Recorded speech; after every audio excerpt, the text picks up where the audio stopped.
Alhamdulillah,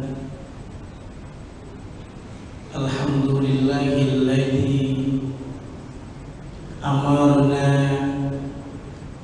bi islahi ma'isatina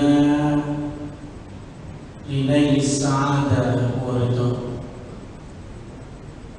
Amma ba'd, faqad qala Allah ta'ala fi kitabihil aziz wa huwa astaqul qailin, bismillahirrahmanirrahim, fa inna ma'al usri yusra, inna ma'al usri yusra, ala ayat. Sadaqallahul azim. Hadirin hadirat jamaah Masjid Al-Hakim yang dimuliakan oleh Allah Subhanahu wa taala, seluruh karyawan PT Sukopindo dan seluruh jamaah masjid yang dimuliakan oleh Allah. Pada kesempatan kali ini, tema yang akan kita bahas yaitu indahnya masalah. Biasanya kalau di mana-mana kalau kita bahas masalah itu tidak ada yang indah. Masalah adalah malapetaka. Masalah adalah musibah. Masalah adalah kegagalan. Boleh jadi bisnis yang tidak lancar pun dikategorikan sebagai masalah. Sesuatu yang kurang menyenangkan bagi orang-orang kebanyakan itu juga dikategorikan masalah. Kita memiliki perencanaan dalam sebuah manajemen pun saat tidak terlaksana itu dikategorikan juga masalah. Masalah ternyata kalau kita coba cermati itu ada hikmahnya. Ada nilai-nilai kedewasaan yang bisa kita dapatkan saat kita mendapati masalah. Sampai-sampai Allah menegaskan dalam surah Al-Insyirah ayat 5 sampai ayat 6, Allah menegaskan fa inna ma'al usri yusra. Maka sesungguhnya setelah adanya kesukaran, setelah adanya kegagalan, adanya ketidakberhasilan, ada sesuatu yang belum sesuai yang diharapkan, belum sesuai dengan planning, adanya kesulitan, Allah menegaskan fa inna ma'al usri yusra. Maka di situ adanya kemudahan. Bahkan Allah menegaskan di dalam surah At-Tolaq pun diucapkan menggunakan kata kunci juga, yaitu kalimat al-usra. Al-usra itu adalah kesulitan. Mohon maaf, sambil berdiri boleh Pak ya? Makanya Allah telah menegaskan fa inna ma'al usri yusra. Al-usra itu kalimat ma'rifah. Kesulitan itu dikategorikan al-usra, diulang sampai 2 kali. Jawabannya adalah yusra menggunakan kalimat masdar indefinitif. Dalam Al-Quran Profesor Quraisy menegaskan berarti masalah satu solusinya adalah 2. Kalau kita sedang menghadapi masalah 2 berarti jawabannya berapa? Adalah 4. Masalah, mohon maaf, kalau boleh kita ibaratkan ibarat kita membeli kunci gembok. Masalah tidak lebih dari kunci gembok. Sekarang pertanyaannya bapak-bapak, ibu-ibu, kalau kita membeli kunci gembok yang baru, kira-kira ada anak kunci kuncinya nggak kira-kira? Pasti ada. Tidak ada ceritanya Pak Ustadz saya pun beli gembok tidak ada kuncinya. Apa yang dimaksud? Berarti setiap ada masalah ada solusinya. Dalam surah Al-Falaq solusinya apa? Kalau kita sedang ada masalah dalam rezeki, sedang paceklik usaha kita belum memperoleh profit yang diinginkan, karir kita di PT ini, di PT manapun kita bekerja belum sesuai yang diharapkan, karir kita tidak meningkat, atau rezeki kita tidak naik-naik dalam keadaan paceklik, Allah menegaskan waman qudira alaihi rizqu falyunfiq. Pesannya suruh ngapain berarti? Suruh infak, suruh sedekah. Karena sedekah tidak mesti harus menunggu kaya. Dalam keadaan miskin pun kita sangat dianjurkan untuk sedekah. Apa janji Allah? La yukallifullahu nafsan illa ma ataha. Allah nggak membebani kita. Yakin saat Allah memberikan ujian kepada kita itu karena Allah yakin kita mampu melakukannya, kita mampu melewatinya. Kita bisa belajar. Ternyata para nabi aja diujikan oleh Allah Subhanahu wa Ta'ala. Itu semua nabi diuji. Kita hidup di dunia pun diuji oleh Allah.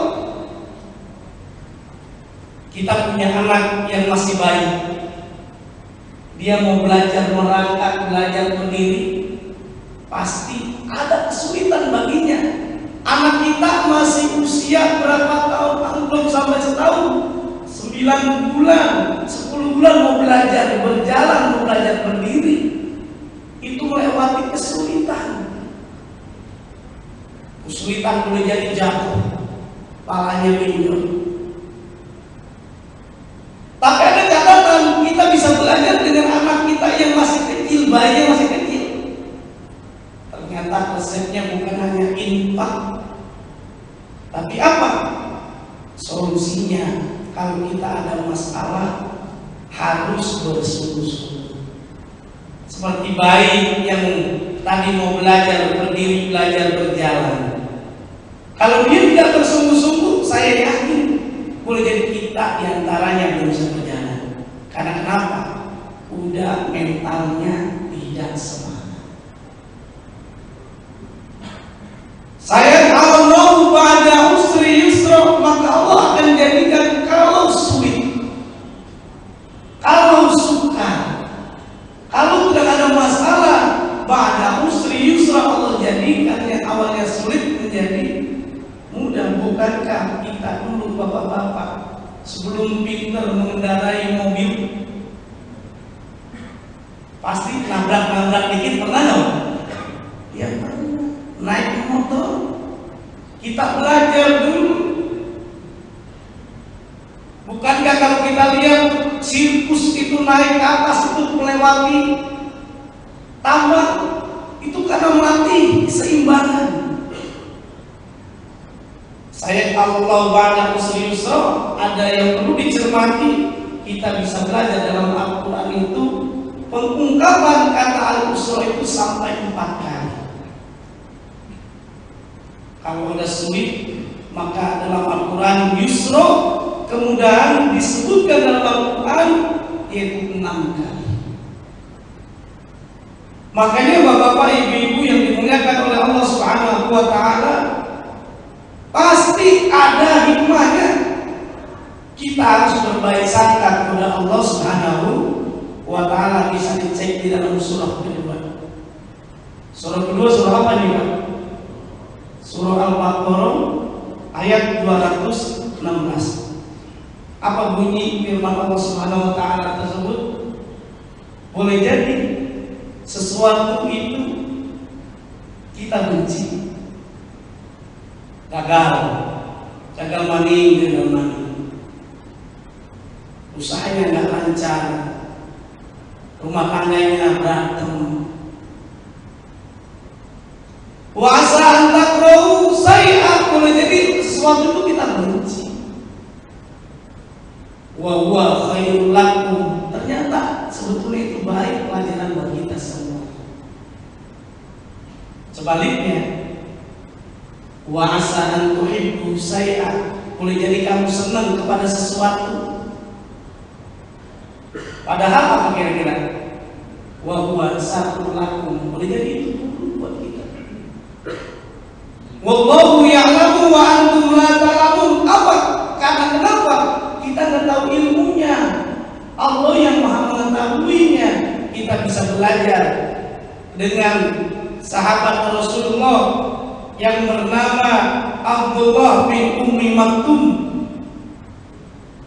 Matanya buta, tidak bisa melihat, tapi kemuliaan luar biasa, gigih belajarnya luar biasa.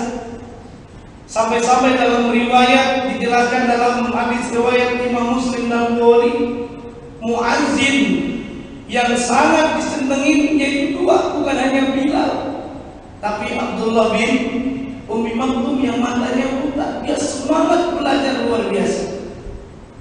Apa kemuliaan Abdullah bin Ummi Maktum? Padahal matanya buta, dia semangat belajar agama Islam, sampai-sampai diabadikan dalam surah Abasa wa Tawalla.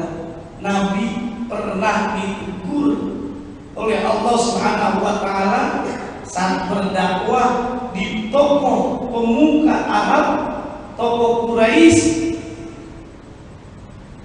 Maksud Nabi biar selesai dulu nih ceramahnya, berdialognya dengan orang Quraisy. Tapi tiba-tiba Abdullah bin Maktum ingin belajar, dicuekin bahasa kitanya. Padahal harapannya nanti kalau kita waiting list ngantri, ternyata ditegur oleh Allah abasa wa tawalla an ja'ahul a'ma. Dan itu dia Abdullah bin Maktum. Kita bisa belajar dengan yang pengarang kitab tafsir Al-Qassam. Padahal tangannya buntung, namanya Syekh Jamal Sari. Tapi beliau menyikapinya itu dengan indah, dengan ikhlas, sehingga semangat etos kerjanya juga luar biasa, sampai menorehkan karyanya melalui tafsir Al-Qassam. Wallahu ya'lamu wa antum la ta'lamun, kita nggak tahu, Allah Maha mengetahui. Kita bisa belajar pengarang kitab Sunan At-Tirmidzi, Al-Imam At-Tirmidzi, ternyata menjelang dewasa matanya buta, tapi bisa menorehkan menyusun kitab hadis yang sampai detik ini yang sering kita kaji. Luar biasa kalau buta, bagaimana kita semestinya yang normal, harusnya kita bisa beri bermanfaat buat orang lain. Ada kisah hadirin hadirat yang dimuliakan oleh Allah Subhanahu wa taala. Ada tukang tapek, dia habis sholat subuh berjamaah, dia bawa itu tapeknya dalam pikulan. Ketika tapek itu dia bawa dalam pikulan,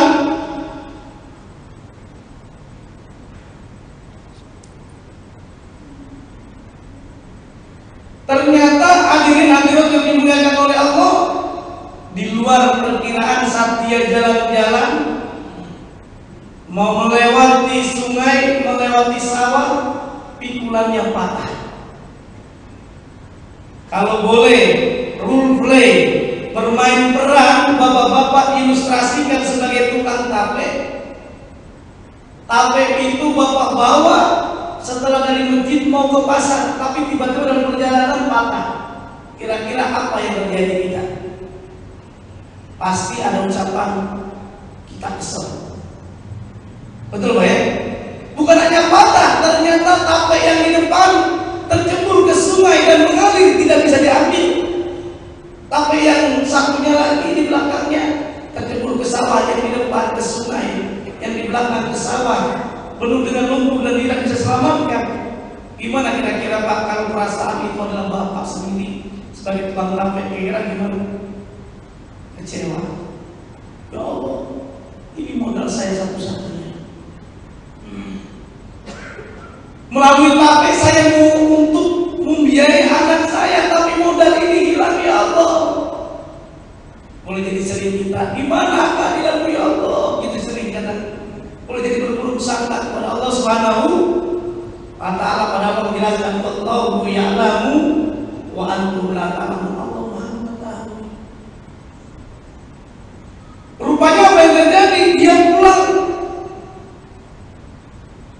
ke rumah, cerita kepada istrinya, maaf, ayah hari ini tidak bisa bawa uang untuk kita makan hari ini.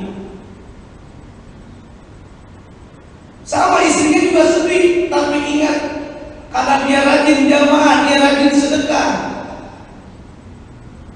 Bahkan saat hartanya cukup bisa dia bayar zakat, rupanya ada kabar 2 jam berikutnya ternyata mobil yang biasa dia tumpangi itu bersama dengan teman-teman yang lainnya dari desa ke kota itu ternyata kecelakaan.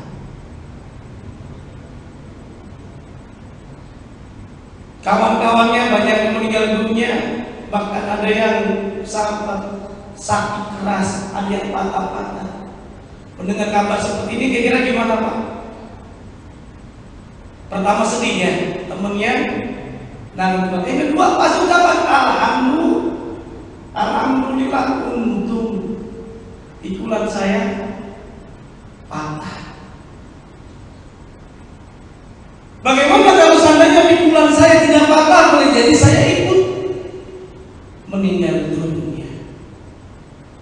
Itu yang ilmu Allah dinyatakan. Boleh jadi sesuatu itu baik buat kita, belum tentu. Boleh jadi sesuatu itu apa? Apakah tadi baik, belum tentu. Buat kita juga baik, tapi buruk. Boleh jadi sesuatu buruk bagi kita, boleh jadi baik buat kita, semuanya sama halnya dengan tukang tampil. Oleh karenanya hadirin yang dimuliakan oleh Allah Subhanahu wa Ta'ala, ini sekedar ilustrasi saja bahwa sebetulnya semua orang pasti ada masalah. Nabi diuji oleh Allah dengan berbagai macam masalah. Nabi Ayub diuji banyak apa? Ujiannya yang awalnya kaya, punya perusahaan, bahasa kita sekarang perusahaannya dibakar oleh setan. Yang awalnya badannya sehat diuji Allah dengan penyakit sampai penuh dengan belatung, kecuali dalam hatinya yang tidak ada belatung. Tapi kita ingat, Allah telah menegaskan, Innallaha la yukhliful mi'ad, la yukallifullahu nafsan illa wus'aha. Allah tidak akan membebani nasib sebuah kaum kecuali yakin hambanya mampu. Nah, ini bisa kita lihat, pemuda ada masalahnya. Masalahnya apa? Kenakalan remaja. Padahal banyak Pak, bapak kenakalan, bapak ada nggak? Tapi kenapa yang disebutin kenakalan anak-anak? Apalagi banyak sekarang, alhamdulillah, orang kalau udah tergiur punya harta juga ujian juga masalah bagi rumah tangganya. Yang belum lama ini ada informasi, ada yang imannya kurang kuat, boleh jadi terbiasa dengan adanya itu yang prostitusi online. Namun miliar 200 juta akan masalah bagi keluarganya tadi komunikasinya tidak baik dan lain sebagainya. Nah, ini bagaimana orang tua, ada kata-kata yang menarik dalam Bung Karno yang dikatakan, berikan aku 1000 orang tua, niscaya akan dicabut gunung Semeru dari akarnya. Kalau boleh diilustrasikan, masalah adalah gimana? Gak mungkin gunung Semeru itu bisa dicabut, tapi ternyata solusinya kalau kita ada masalah harus kompak bekerja sama, mengangkat ini saya dulu pointer, satu jari kira-kira bisa nggak Pak? Kita taruh di bawah, kita angkat, Bisa ya? Ya bisa, tapi kalau diangkat dengan 2 jari itu akan terasa ingat. The power of kekuatan bersama itu luar biasa sekali. Berikan aku 10 pemuda nih, saya akan kegunjangan dunia. Tapi ada hal yang menarik. Pemuda ini potensinya luar biasa, walaupun banyak masalah, tapi kalau diberikan keahlian, skill, insya Allah menjadi pemimpin negara, pemimpin dunia. Kata dulu Bung Karno, berikan aku 10 pemuda nih, saya akan keguncangkan dunia. Tapi anak muda sekarang, Pak, kalau 10 kebanyakan. Pak Ustadz jangan 10 deh, 7 aja. Emang kenapa 7? Berikan saya 7 orang pemuda, saya akan jadikan pemimpin mulai. Gitu kan? Ini dasarnya pemuda yang bisa kita lihat bahwa sebetulnya masalah itu banyak sekali. Kalau tadi boleh jadi kita lihat bahwa masalah itu ibarat pohon. Pohon hadirin hadirat, semakin tinggi pohonnya semakin banyak kena angin kan? Itu juga sama, kita hidup di dunia ini pasti melewati masalah. Orang yang belum nikah masalah, sudah nikah ada masalah lagi ya Pak? Anaknya kapan? Udah punya anak ditanya, punya adiknya lagi. Masih ngontrak ditanya, kapan punya? Udah punya rumah ditanya, kapan ditingkatin? Nggak akan selesai masalah. Pak, sama persis dengan anak kita. Anak kita mau naik TK, SD ada ujiannya nih. MI itu ada ujian. MI ke kelas 1, kelas 2 ada ujiannya nih. Melewati ujian semua tidak akan selesai. Selama kita masih hidup, yaitu masalah pasti ada. Kita tidak nyisir aja Pak, rontok rambut kita. Apalagi nyisir kan, semuanya rontok, semua ada masalah. Oleh karenanya ada catatan yang menarik, ada renungan buat kita semuanya. Masalah itu seperti garam di gelas. Masalah itu tidak lebih, bukan hanya seperti halnya pohon, semakin tinggi semakin banyak anginnya. Bahkan sebelum Bang Garam, saya ingin mengajak kita berilustrasi juga dengan layang-layang. Layang-layang dia akan semakin tinggi kalau melewati masalah. Masalahnya apa Pak? Angin. Kita ingin sukses memang ternyata melewati masalah. Bukankah kita bisa belajar dengan Nabi Muhammad Sallallahu Alaihi Wasallam? Diuji oleh Allah luar biasa. Saat Nabi dilahirkan oleh ibunya dalam keadaan yatim. Yatim piatu, ibunya meninggal diasuh oleh kakeknya. Ini sebuah perjuangan. Makanya asbabun nuzul surah Al-Insyirah itu bicara tentang Nabi Muhammad yang banyak ujiannya. Bukan hanya kakeknya meninggal, pamannya meninggal, istrinya juga meninggal. Makanya ada hiburan dari Allah Subhanahu wa Ta'ala melalui peristiwa Isra dan Mi'raj. Kita tidak perlu bahas tentang peristiwa Isra dan Mi'rajnya. Tapi kalau kita ingin ada solusi, maka perbaiki sholat kita. Inna sholata tanha anil fahsya'i wal munkar. Ini mohon maaf Pak, suara saya serak-serak becek karena habis konser kemarin, jadi suaranya agak serak-serak. Jadi mohon maaf ya Bapak ya. Mohon biar kita semua sehat walafiat, termasuk suara saya juga biar sehat lagi. Amin ya Rabbal. Jadi Nabi Muhammad melalui ujian itulah timbul luar biasa sifat stafnya, siddiq, tabligh, amanah, watonah, nabi jujur, sehingga bisa menyalurkan, menyebarkan ajaran Islam luar biasa sekali. Oleh karena ini bisa kita lihat sekali lagi, masalah itu seperti garam di gelas. dan garam ditebar di danau berbeda. Garam yang kita genggam melalui tangan kita itu tergantung kita menyikapi masalah yang Allah telah berikan kepada kita. Contohnya Pak, kalau kita menyikapi masalah ujian dari Allah, musibah, boleh jadi anak saudara kita meninggal, anak kita, orang tua kita, istri kita, dan lain sebagainya. Kalau Allah berikan ujian, maka ibarat cuma segenggam garam saja. Kalau kita menyikapi masalah itu dengan indah, dengan tenang, dengan H2M. Apa tuh H2M? Hadapi, hayati, dan nikmati. Apa tuh H2M? Hadapi, hayati, dan nikmati. Insya Allah hati kita luas, tidak sempit, tidak menggerutu. Makanya simbolnya orang yang hatinya senantiasa sabar, ikhlas, apapun keputusan Allah, maka genggaman garam yang ada dipegangnya itu tidak ditaruh di gelas. Garam yang digenggamnya itu dia taburkan di danau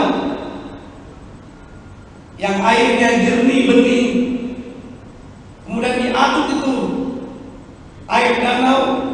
Karena masih bening kita minum Pak.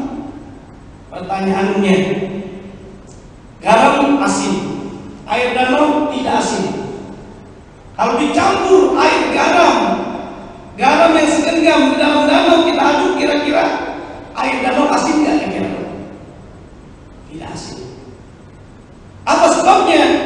Karena kita menyikapi sesuatu itu dengan lapang dada, dengan ikhlas.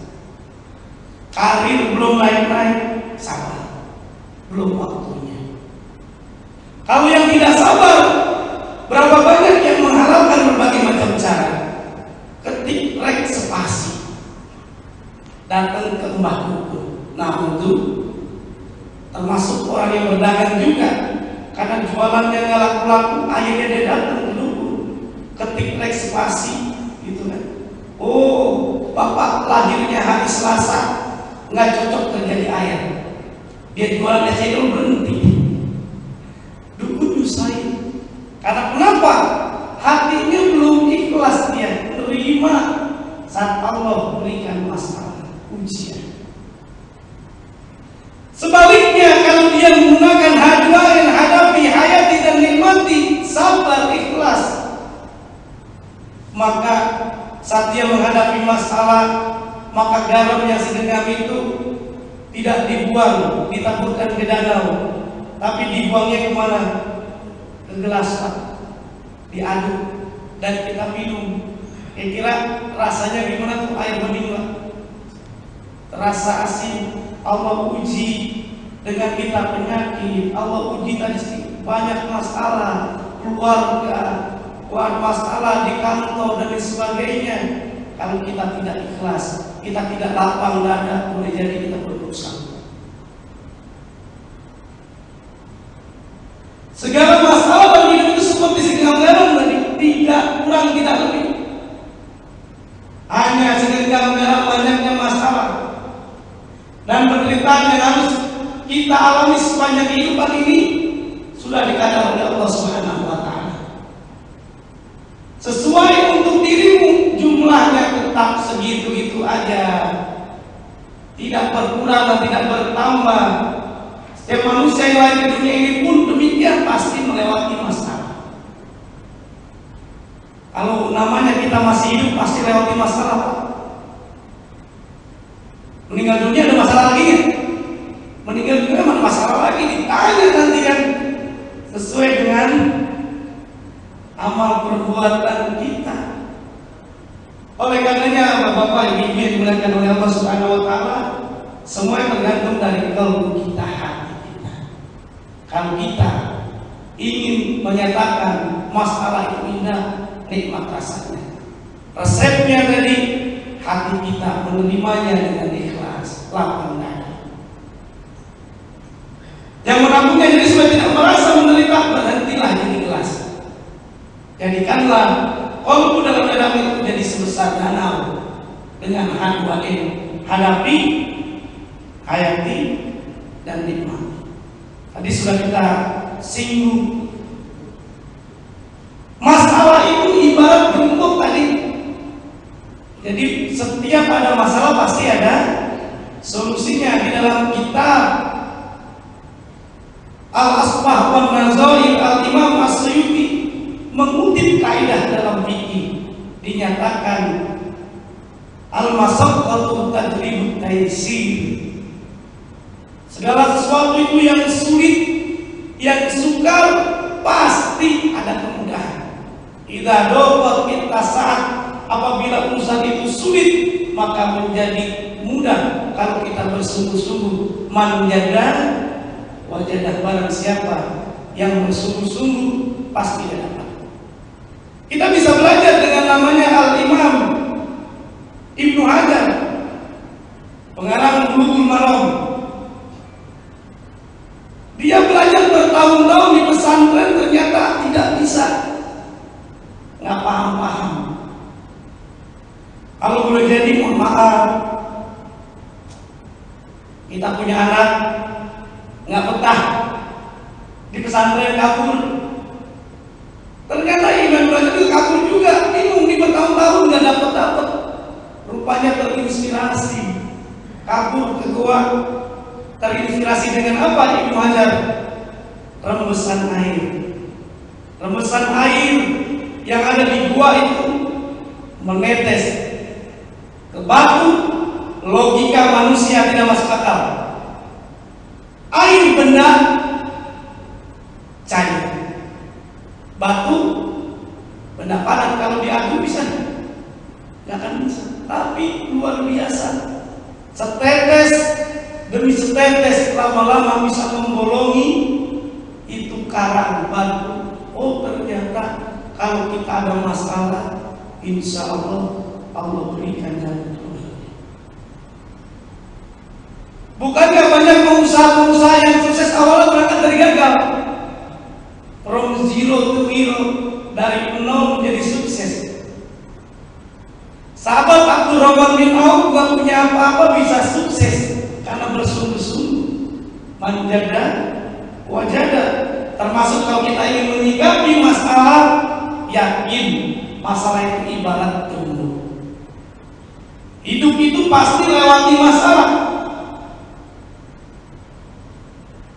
Saat siswa-siswi mulai kelas tadi yang telah kita sampaikan, pasti lewati ujian masalah. Masalah seperti pil yang pahit menjadi sehat dan normal. Jadi kalau kita ingin sehat, ya tadi pasti ada masalah. Orang dengan ada masalah jadi dewasa, jadi kreatif.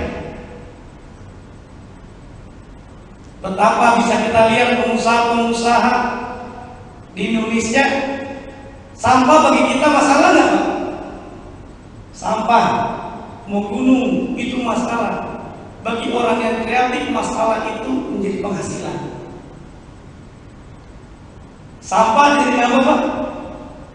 Dijadiin bubur, dijadiin apa namanya biji plastik, jadiin apa namanya tas, dijadiin payung, dijadiin kreativitas yang lainnya. Luar biasa sekali. Orang yang kreatif maka melewati masalah dia menjadi sukses. Makanya ada yang menarik juga, eceng gondok. Tahu Pak eceng gondok?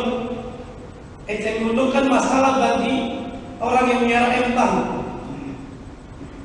yang miara ikan, karena termasuk dikategorikan parasit. Tapi ternyata sungguh indah bagi pengusaha yang eceng gondok, bisa bikin boneka, bikin tikar, dan lain sebagainya. Orang yang bisa sukses banyak yang melewati masalah. Nabi Ibrahim sukses melewati masalah berpuluh-puluh tahun sampai usia 84 tahun karena anak. Nabi Ibrahim berdoa, Rabbi habli minas sholihin, ya Allah, berikanlah saya keturunan anak yang soleh. Baru dikabuli usia 84 tahun itunya, lahirlah melalui istrinya Siti Hajar yang namanya Nabi Ismail. Ternyata Siti Hajar tidak diuji oleh Allah saat ditinggal oleh Nabi Ibrahim karena tidak ada persediaan percukupan air, makanan, mencari air dari Bukit Soba ke 7 kali muter baru tawakal kepada Allah Subhanahu wa Ta'ala. Apa pelajaran buat kita semuanya? Kalau kita menghadapi masalah, menghadapi cobaan gagal dalam bisnis, dalam karir, melamar pekerjaan yang baik, jangan berhenti, minimal sebelum berapa kali Pak? 7 kali. Bukankah tawaf berapa kali Pak keliling kita? 7 kali minimal. Kita kalah dengan Thomas Alva Edison, gagalnya 999 kali, berhasilnya langkah 1000 baru berhasil. Kalau orang Indonesia lain Pak langkah 1000 lari. Kalau langkah 1000 kan kabur berarti ya. Tapi kalau dia langkah 1000 sukses. Kalau kita langkah 1000 ya kabur. Tapi ingat, kita tidak perlu seperti Thomas Alva Edison sampai 1000, minimal 7. Bahkan ada yang mengulas filosofi makna 7. Itu luar biasa sekali. 7, kenapa 7? Walaupun ini masalah ubudiyah, tapi ternyata makna 7 ini simbol Pak. Manusia hidup di angka 7, meninggal juga di angka 7 Pak. Maksudnya apa? Bukankah dalam seminggu berapa hari? 7 hari. Manusia hidup dia tadi di angka 7. Dia bisa bertaubat, dia bisa sholat di 7 hari. Makanya meninggal dunia pun di angka 7 hari. Kita memang nggak tahu kapan kita akan meninggal dunia. Dalam surah Luqman ayat 34 Allah menegaskan, jangankan Pak nyawa, besok apa yang akan kita lakukan kita nggak tahu. Wa ma tadri nafsun madza taksibu, kita nggak tahu besok apa akan kita lakukan. Apalagi wa ma tadri nafsun fi ayyi ardin tamut, dan kita nggak akan tahu kapan kita akan meninggal dunia. Tapi diingatkan, hidup-hidupnya cuma sebentar. Yuk bersama-sama hidup yang sebentar ini kita hiasi dengan ilmu yang bermanfaat. Saat menghadapi masalah kita ikhlas. Bahkan boleh jadi evaluasi buat kita semuanya. Kita renung Pak, kenapa saat kita jalan tiba-tiba ada itu pohon buahnya jatuh ke kita Pak? Oh, ini ingatan. Alhamdulillah cuman buah jambu. Bayangin kalau durian. Makin kita bersyukur kepada Allah Subhanahu wa Ta'ala. Boleh jadi juga, oh ternyata boleh jadi kita kurang sedekah. Kenapa mobil yang kita parkir pada mobil kita biasa-biasa aja? Mobil yang di samping kita dan di parkiran itu banyak yang bagus, tapi kenapa mobil kita yang hilang? Perlu dievaluasi. Jangan-jangan kita berbaik sangka ini belum kita tunaikan hak orang lain.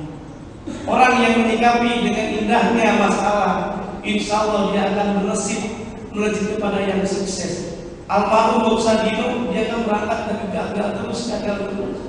Banyak masalah kemudian barulah memperoleh kesuksesan. Pengusaha muslim pun juga sama kayak Hisam Said, pemilik paparon. Kenapa dia sukses? Ternyata dia bakti sama orang tuanya. Semoga ada manfaatnya buat kita semuanya. Sebetulnya kajiannya masih banyak, ini sekedar ilustrasi dalam surah Al-Insyirah dalam tafsirannya, fa inna ma'al usri yusra. Karena sesungguhnya setelah adanya kesulitan, adanya kemudahan. Semoga saat kita menghadapi masalah, kita semakin beriman kepada Allah Subhanahu wa Ta'ala. Kita semakin khusyuk saat kita sholat. Saat kita menghadapi masalah, musibah, kita semakin sabar. Saat kita bekerja, insya Allah mudah untuk ikhlas dan lain sebagainya. Hanya ini saja yang bisa saya sampaikan. Akhir kata dari saya, mohon maaf atas segala kekurangan. Assalamualaikum warahmatullahi wabarakatuh.